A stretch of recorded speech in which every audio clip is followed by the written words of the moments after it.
S'ils ont évité ce truc-là, évite-le. Abdullah ibn Mas'ud, radiyallahu anhu, Abu Musa al-Ash'ari va le voir. Donc le prophète est mort, alayhi salam. Abu Musa al-Ash'ari fait partie des savants parmi les compagnons du prophète sallallahu alayhi wa sallam. Fait partie des savants. Mais ta'adduban ma'a Abdullah ibn Mas'ud lam yatakallam. Mais par comportement, par respect envers Abdullah ibn Mas'ud, Abu Musa al-Ash'ari, il s'est tu. Il s'est tu quand?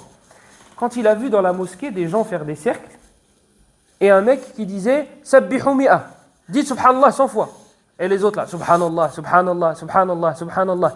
Kabbiru mi'a, dites Allahu Akbar 100 fois. Allahu Akbar, Allahu Akbar, Allahu Akbar. Abu Musa al-Ash'ari voit ça. Lui, il peut réprimander, il peut reprocher. Il peut dire ça c'est bien, ça c'est pas bien.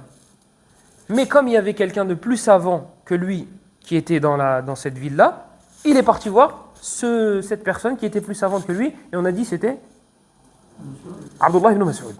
Donc il est parti voir Abdullah ibn Mas'ud. Et il lui a raconté. Il a dit écoute, moi j'ai vu dans la mosquée des gens, ils se sont assis en cercle, et il y en a un, il disait Sabbihu mi'a, kabbiru mi'a. Nous, au premier abord, qu'est-ce qu'on va dire? Il n'y a pas de mal. Il y en a un, il dit écoute, faites le tasbih, les autres ils font le tasbih, l'autre il dit Allahu Akbar, Allah, il n'y a rien de mal. Ils font du dhikr et ils s'entraident dans le bien. Abdullah ibn Mas'ud, comment il a réagi? Il a dit à Abu Musa al-Ash'ari pourquoi tu ne leur as pas dit uddu sayyi'atikum? Pourquoi tu ne leur as pas dit comptez vos péchés? Pourquoi? Il dit subhanallah, il dit alhamdulillah, il dit Allahu Akbar, parce qu'il voit loin. Toi tu dis ouais, il dit ça.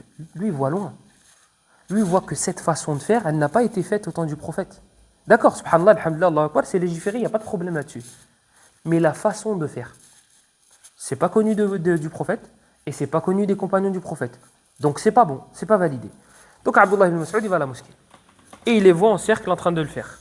Et il leur a dit uddu sayyi'atikum. Il leur a dit comptez vos péchés. Comptez pas subhanallah, alhamdulillah, Allahu Akbar, comptez vos péchés. Ils ont dit à Aba Abdurrahman ma fa'alna illa khayra. Ils ont dit on n'a fait que du bien, on n'a rien fait de mal. Abdullah ibn Mas'ud il leur a dit malheur à vous. Il a dit les habits du prophète n'ont pas encore été usés. Il est mort il n'y a pas longtemps. Les compagnons de Mohammed sont encore vivants. Et vous êtes déjà en train d'inventer des choses. فقالوا والله ما أردنا إلا الخير فقال كم من مريد للخير لم يصبه. Ils ont dit wallah on a voulu faire que du bien. Regardez, dans ce hadith là, il y a le résumé de ceux qui font des innovations. Première chose, il va argumenter avec la base de l'action. Donc tu vas lui dire écoute, il ne faut pas faire ça. Il va te dire ah, tu me dis de ne pas faire le dhikr? Non, on n'a pas dit ça.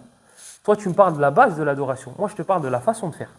Quand tu dis aux gens ne lisez pas le Coran en groupe, parce que le prophète ne l'a pas fait, parce que les compagnons ne l'ont pas fait, ils te disent ah, t'interdis de lire le Coran. Non. Vous avez vu la méthodologie? Il te parle de la base de l'action. Moi, je ne te parle pas de la base de l'action. Moi, je te parle de la façon de faire. Imaginez-vous, on va aller dans un extrême. Un extrême, hein, pas une, hein, un extrême. Quelqu'un, il veut faire la prière dans les toilettes, akramakumullah. Tu lui dis, il ne faut pas prier dans les toilettes. Tu dis, quoi? T'es interdit de faire la prière? Je dis, non, j'ai jamais dit ça. Moi, je t'interdis de faire la prière dans les toilettes. Vous avez vu? Là, on est parti loin dans le raisonnement.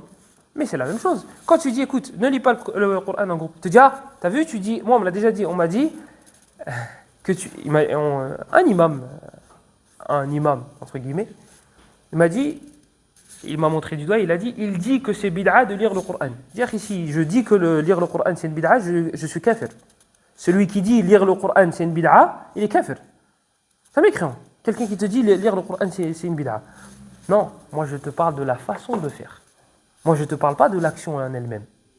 Et donc, là, Abdullah ibn Mas'ud, quand il leur a dit uddu sayyi'atikum, eux qu'est-ce qu'ils ont dit? Non mais nous on fait que du bien. Mais il ne te parle pas de la base de l'action. Il te parle de la façon de faire.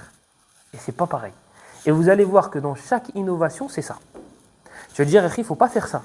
Tu dis, ah, donc j'ai pas le droit d'évoquer Allah. Non, tu n'as pas le droit de l'évoquer comme ça. J'ai pas le droit de lire le Coran. Non, tu as le droit, mais tu n'as pas le droit de le lire comme ça. Et c'est pareil dans toutes les... Il y a un homme, il s'est levé après Salat al-Fajr. Et il a fait rak'atayn. Il allait pour refaire 2 unités de prière. Et nous, on sait tous qu'après l'Asr et après al-Fajr, on n'a pas le droit de faire des prières surrogatoires. Il faut attendre un moment après Salat al-Fajr. 10-15 minutes après Shuruq. Donc l'homme, il va pour se lever, et un des savants qui était présent, il lui a dit, assis-toi, c'est pas une heure pour prier. Il lui a dit, tu crois vraiment qu'Allah il va me châtier parce que j'ai fait rak'atayn? Vous avez vu? Lui, il parle de quoi? La base de l'action. Mais nous, on ne te reproche pas la base de l'action. Nous, on parle de la façon de faire. Il lui a dit non. Allah, il ne risque pas de te châtier à cause de rak'atayn. Il risque de te châtier parce que tu as désobéi à son prophète. Son prophète, il t'a dit de ne pas faire la prière à ce moment-là. Donc nous, on parle de la façon. On ne parle pas de l'action. L'action en elle-même, il n'y a pas de problème. Lire le Coran, faire rak'atayn, il n'y a pas de problème. Mais la façon de faire, ce n'est pas la façon de faire du prophète sallallahu alayhi wa sallam et de ses compagnons. Donc Abdullah ibn Mas'ud, ça c'est le premier point concernant les innovations. Le deuxième point, ma aradna illa khayra. Il te parle de son intention. Tu te dis non mais moi mon intention elle est propre. Oui, c'est très bien, l'intention elle est propre. Mais dans chaque adoration, il y a deux conditions. Al-ikhlas, ouais. Al-ittiba'. Al-ittiba'. إذن إذا وافق شرطا لا بد أن يوافق الشرط الثاني. Donc lorsque tu concrétises la première condition, tu dois concrétiser la deuxième. Et ne viens pas me dire oui mais moi j'étais sincère. Moi je l'ai fait pour Allah. C'est très bien tu l'as fait pour Allah. Dans le Bukhari, dans le hadith d'Abdullah ibn Mas'ud, قال كان النبي صلى الله عليه وسلم بينما يخطب إذا هو برجل قائم فسأل النبي صلى الله عليه وسلم عنه فقالوا أبو إسرائيل نذر أن يقوم في الشمس ولا يقعد ولا يستظل ولا يتكلم فقال النبي صلى الله عليه وسلم مروه فليتكلم وليستظل وليقعد وليتم صومه. طيب نيته كانت حسنة أم لا؟ نحن نحسن الظن به. نحسن الظن به فنقول هو صحابي كانت نيته صافية وخالصة لله إلى آخره. ومع ذلك أنكر عليه النبي صلى الله عليه وسلم عباداته التي لم توافق السنة. فقال اجلس وتكلم واذهب إلى الظل لأن هذه الأشياء ولو أخلصت لله فيها ليست من سنة رسول الله صلى الله عليه وسلم.